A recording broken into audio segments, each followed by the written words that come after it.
pristine mansions that are now completely abandoned. The Marion Coffin Garden, part of the Gibraltar estate in Wilmington, Delaware. The Marion Coffin Garden traces its origins back to the mid-19th century.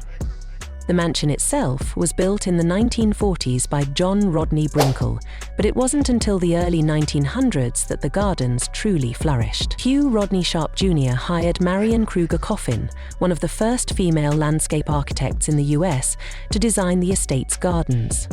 Known for her formal yet harmonious designs, Coffin transformed the land with terraces, flower beds, and water features.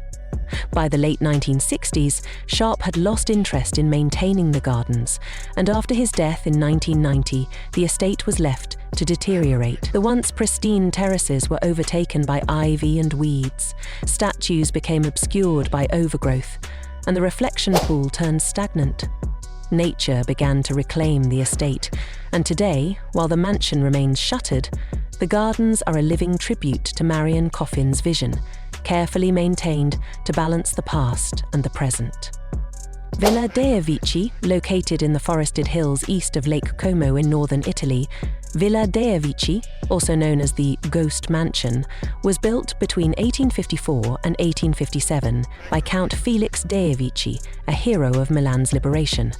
The villa's design was entrusted to architect Alessandro Sidoli, combining Baroque and classical styles. Tragedy struck, even before the villa was completed, when Sidoli died a year before the building's completion. After moving in, Count Dici and his family enjoyed the villa until 1862, when disaster struck again. The Count returned to find his wife murdered and his daughter missing, leading to his own tragic death later that year. The estate passed to his brother Bargo, who made significant changes. The villa remained in use until World War II and was abandoned by the 1960s. Over time, the roof collapsed, frescoes faded, and nature overtook the property. Vandals damaged the interior, and rumors of occult gatherings fueled the villa's dark reputation. Despite this, the villa has shown resilience. In 2002, an avalanche destroyed neighboring houses, but Villa de Vici stood untouched, adding to its mysterious aura. The Canaan Villa, located in Armenia, the Canaan Villa was built in 1936 as a summer retreat for Agazi Kanyan, the first secretary of the Communist Party of Armenia. The villa, designed in the Armenian modernist style, featured panoramic views and spacious rooms. After Kanyan's death, the villa was repurposed for various Soviet functions, but was abandoned by the late 20th century. Moss overtook its stone walls, trees pushed through its floors, and the grand circular terraces were overtaken by shrubs.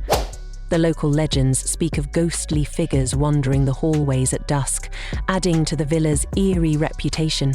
While some efforts to restore the property have been proposed, the cost and extent of the damage make preservation difficult. The Outlaw House. Built in 1914 in rural Mobile County, Alabama, the Outlaw House was a prime example of Spanish colonial revival architecture, designed by renowned architect George Bigelow Rogers.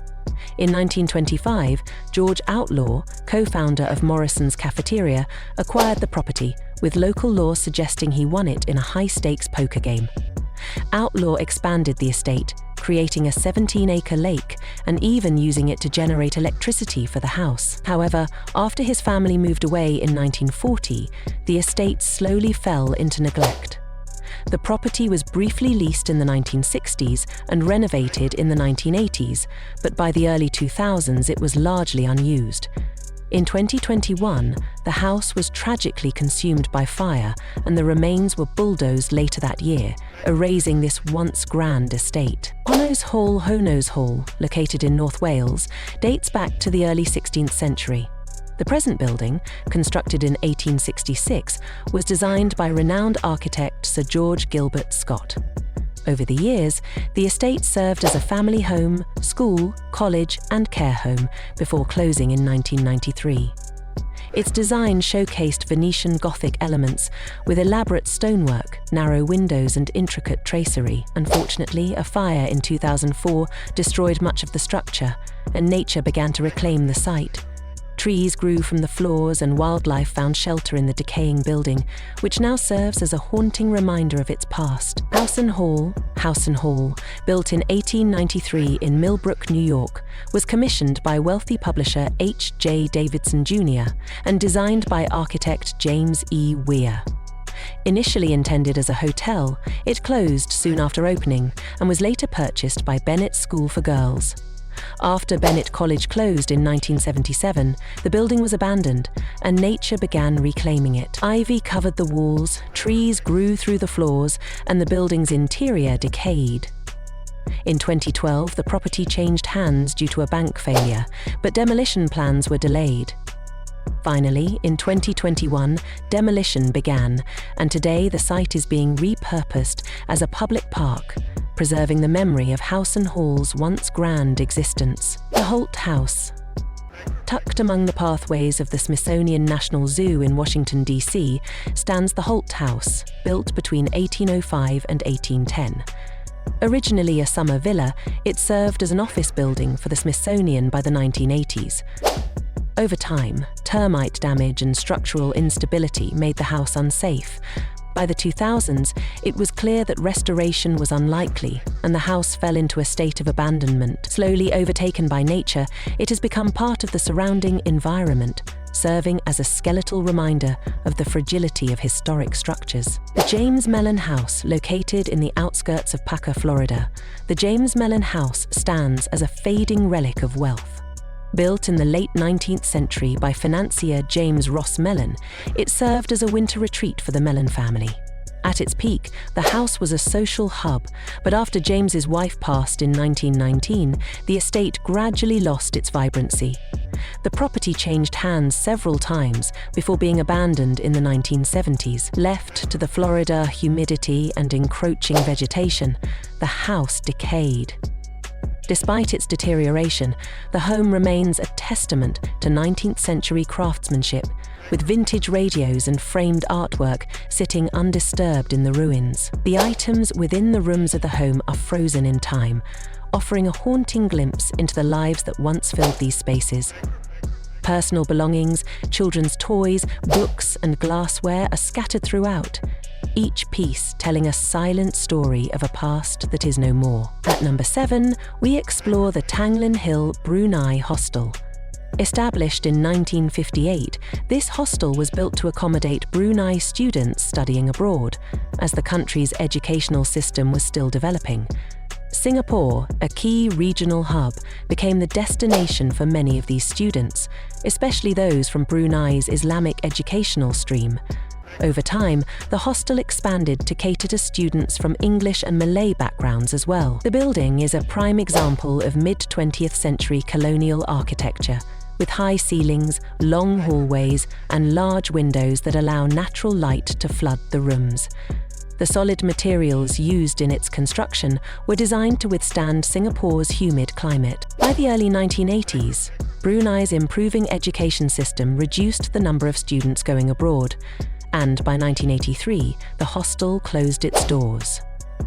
Though it remained under the control of the Brunei consulate, it became largely inaccessible to the public. Visitors and locals alike describe a strong sense of nostalgia when standing before the building, where echoes of laughter, football games, and celebrations of Brunei's National Day seem to linger in the air, a reminder of the cultural exchanges that once took place there. Next, we visit Chateau Miranda in Belgium, a stunning mansion built in 1866. Originally home to the Lederer family, the property was designed in a neo-Gothic style and replaced a former castle, abandoned due to the threat of revolution.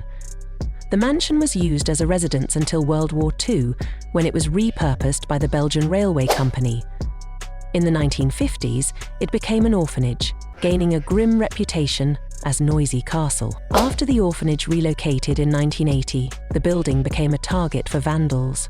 In the 1990s, it was left abandoned, further damaged by fire and neglect. Despite attempts to preserve it, the once grand estate was demolished in 2017, leaving only a haunting memory of its past.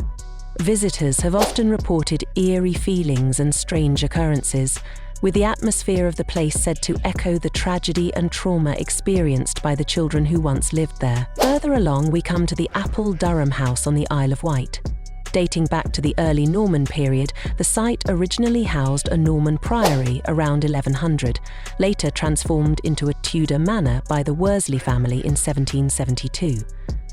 The house went through various changes in use, including serving as a hotel, school, and even a Benedictine monastery. By 1909, it was abandoned, and during World War II, it was damaged by a German bomb, making restoration unfeasible. Though English Heritage took over in 1952, efforts to restore the house were limited, and the once grand manor fell into ruin. The walls are overtaken by ivy and moss, and nature has reclaimed much of the site. Still, the remnants of its former grandeur capture the imagination, offering a glimpse into its past glory. The Dunnington Mansion, or Poplar Hill in Farmville, Virginia, is another estate that tells a story of grandeur turned to decay. Built in the late 1700s by Richard Woodson, the mansion was expanded over time, becoming a symbol of wealth and power. With high ceilings, intricate woodwork, and elegant features like an Italian-style conservatory, the mansion was once the epitome of opulence. However, by the 1990s, plans to restore it fell through, and the property became a victim of neglect and nature's slow takeover. The mansion now stands as a monument to a bygone era, its beauty still visible beneath the layers of decay. Next, the Carlton Island Villa in upstate New York, once a grand residence, is now a shadow of its former self. Built in 1895 by William O. Wyckoff, a prosperous businessman, the villa was meant to be a peaceful retreat, featuring stunning views of the waterfront and grand rooms. However, after the property was stripped in the 1940s, and with General Electric's failed plans to turn it into a company retreat during World War II, the villa fell into disrepair. Despite recent efforts to restore it, the villa's remote location and the high costs involved have left it in a state of decline.